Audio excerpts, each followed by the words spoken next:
దేశం ఎటుపోతుందో తెలియని పరిస్థితి. అది మన కుటుంబం నుంచే గాడి తప్పుతున్నటువంటి వైనం. మహారాష్ట్రలోని ఛత్రపతి సంభాజీనగర్ రైల్వే స్టేషన్ సమీపంలో ఒక 30 సంవత్సరాల మహిళ ఏదో కష్టాల్లో ఉందని తన స్నేహితుడికి ఫోన్ చేసి రమ్మంటే అతనేమొచ్చేసి ఆ రైల్వే స్టేషన్ సమీపంలోనే ఒక హోటల్ గది తీసుకున్నాడు. ఇద్దరు కూడా మంచిగా బిర్యానీ తిన్నారు, బీర్లు తాగారు, మంచిగా ఎంజాయ్ చేసుకున్నారు. రాత్రి 11 సమయంలో ఆవిడ అన్ని ముగించుకొని ఫోన్ వస్తే ఫోన్ మాట్లాడుతూ ఆ డోర్ తీసుకొని బయటకు వచ్చి మాట్లాడింది. ఎక్కువసేపు మాట్లాడడం వల్ల అది ఏం జరిగిందో ఆవిడకి తెలియదు. అప్పటికే బీర్లు కూడా తాగడం, బిర్యానీ తినడం మత్తు ఎక్కినట్లుంది.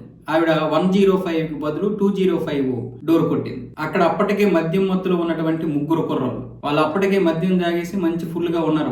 వాళ్ళు కూడా తింటూ ఉన్నారు. ఈ మహిళ అక్కడికి వెళ్ళేసరికి వాళ్ళు ఏం చేశారు, డోర్ క్లోజ్ చేశారు. డోర్ క్లోజ్ చేసి ఆమెకి మళ్ళీ బీర్ తాపించి మొత్తం 3 కూడా ఆమె మీద అత్యాచారం చేశారు. ఆవిడ ఉదయం తెల్లవారుజామున 3-4 గంటల మధ్యలోన మెల్లిగా ఆ డోర్ తీసుకొని వచ్చి గట్టిగా అరిచి అక్కడ ఉన్నటువంటి వేదాంత నగర్ పోలీస్ స్టేషన్ కి వెళ్లి ఫిర్యాదు చేసింది. వెంటనే పోలీసులు వచ్చి అక్కడ సీసీటీవీ ఫుటేజ్ ఆధారంగా వాళ్ళ 3 2-3 గంటల్లోనే పట్టేసుకున్నారు.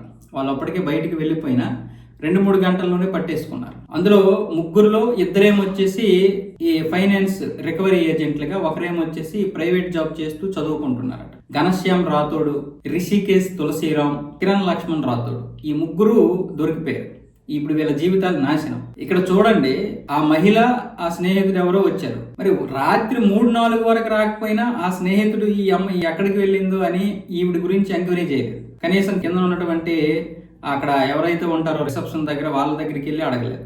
అంటే వాడు అప్పటికే మత్తులో ఉండి పడుకుపోయి ఉంటాడు. ఎందుకంటే వాళ్ళిద్దరు అప్పటి వరకు తాగాడు కదా.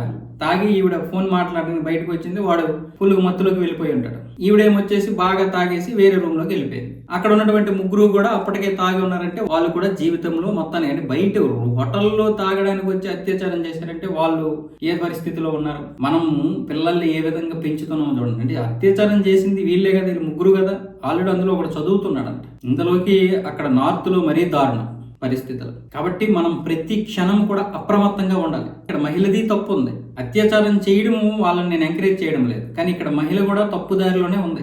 ఆమె స్నేహితుడు తప్పుదారిలో ఉన్నాడు, వీళ్ళ 3 తప్పుదారిలో ఉన్నారు. మొత్తం సమాజంలో ఎంత తప్పిదం ఉందంటే ప్రతి విషయాన్ని మనం కుటుంబం దగ్గర విడమర్చి చెప్పడమే కాకుండా బలమైనటువంటి వ్యవస్థగా మన పిల్లలు కూడా తయారు చేయాలి. వాళ్ళ వ్యక్తిగత విషయాలు ఏంటో మనకు తెలియదు, కానీ ఇది సమాజం విషయంకి వచ్చేసరికి పబ్లిక్ పరంగా చూస్తే ఇక్కడ ఎన్ని తప్పులు ఉన్నాయంటే అందులో ప్రతిదీ, అంటే ఇప్పుడు ఇక్కడ బయటకు వచ్చిన తర్వాత ఏం చేస్తారో తల్లిదండ్రులకు తెలియకపోయినా చిన్నప్పటి నుంచి పెరిగే విధానంలో కూడా ఉంటది. ఆ విధానం ఇప్పుడు దారి తప్పుతుంది. కొంతమంది కఠినంగా ఉండడం వల్ల పిల్లలు ఒత్తిడికి లోనైపోయి ఆత్మహత్యలు చేసుకుంటున్నారు. కొన్ని దగ్గర గారాభంగా ఉండడం వల్ల పిల్లలు విచ్చలవిడిగా ఈ విధంగా తయారవుతున్నారు అంటే చెప్తున్నాను నేను.